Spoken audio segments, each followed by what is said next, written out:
pack my bags. I'm gonna be by the river. Early, early in the morning. Oh yeah.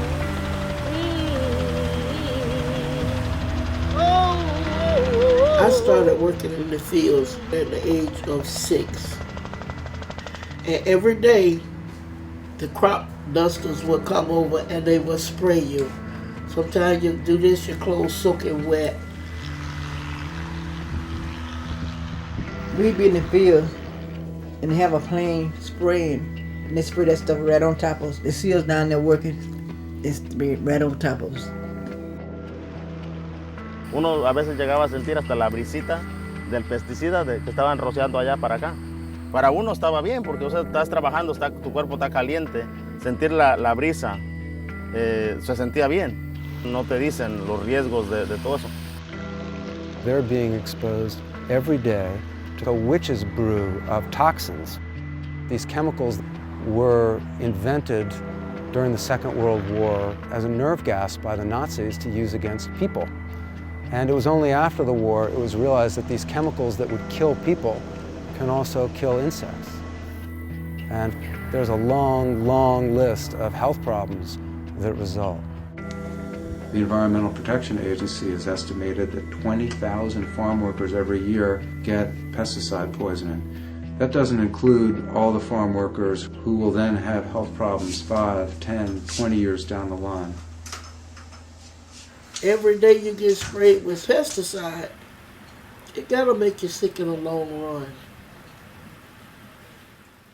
As a farm worker, you didn't have a voice. You couldn't talk. You couldn't speak your piece. You couldn't speak your mind.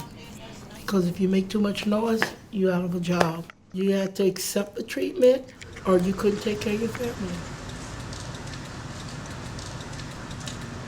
But if you don't call it, now they show up here to pay. In cases of human farm worker pesticide poisoning, causation is almost impossible to prove. How do you do that? You can't give methyl bromide to half a group of experimental human subjects and keep it away from the other half.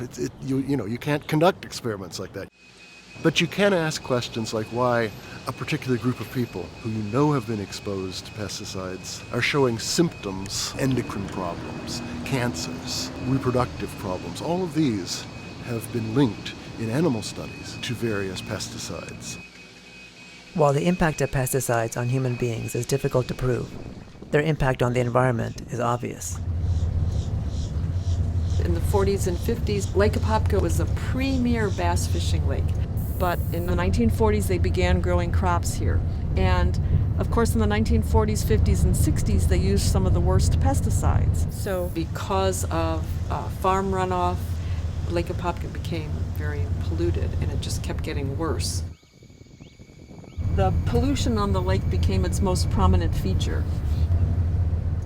By 1998, the lake became one of the most toxic sites in the United States, on the verge of ecological collapse.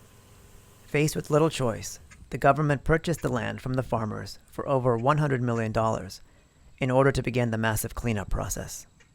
I remember the day my sister came home. She said, well, they just gave us our check and told us not to come back no more.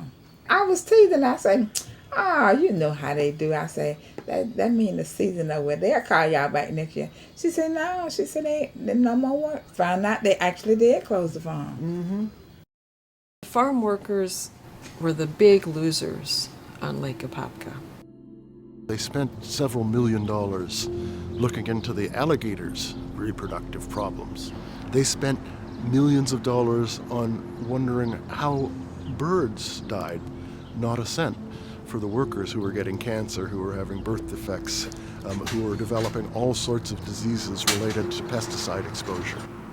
And the final insult was $500,000 was put in the state budget for a little clinic to help these 2,500 people. And Governor Scott vetoed it. So they're back to square one. They're sick, they're getting elderly, and every year that goes by, the problem, unfortunately, gets smaller just by attrition. It just make you lose hope. So I'm at the point now in my life where I don't believe what any of them say. You can keep getting disappointed. You just keep getting disappointed. We had hoped to get some justice for the farm workers. But right now, I think what the community would like to see is to have their legacy remembered, to validate their experience, validate their place in history. Thank you very much, Mr. Speaker. As the co-founder of the Congressional Out of Poverty Caucus, I rise today to recognize Linda Lee and Geraldine Matthew. These extraordinary women are among a group of farm workers in Florida. Now these workers are suffering from an array of diseases that have been linked to long-term pesticide exposure.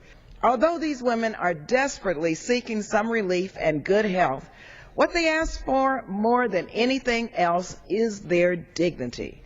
I would therefore offer my profound and earnest gratitude to these incredible women, to their community, and to farm workers across the country, for theirs truly are the hands that feed us.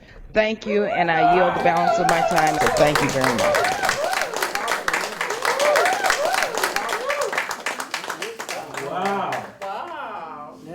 I think this is a big moment for the African American women farm workers in the state of Florida. I mean, all my life I did farm work, and I've never, ever saw a senator go after the big boys like this lady did.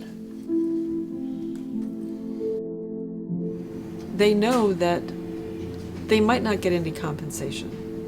They might not get any help in their lifetimes, but they want to see things change for future generations. I admire them tremendously. I think Betty and Linda and Geraldine are heroes.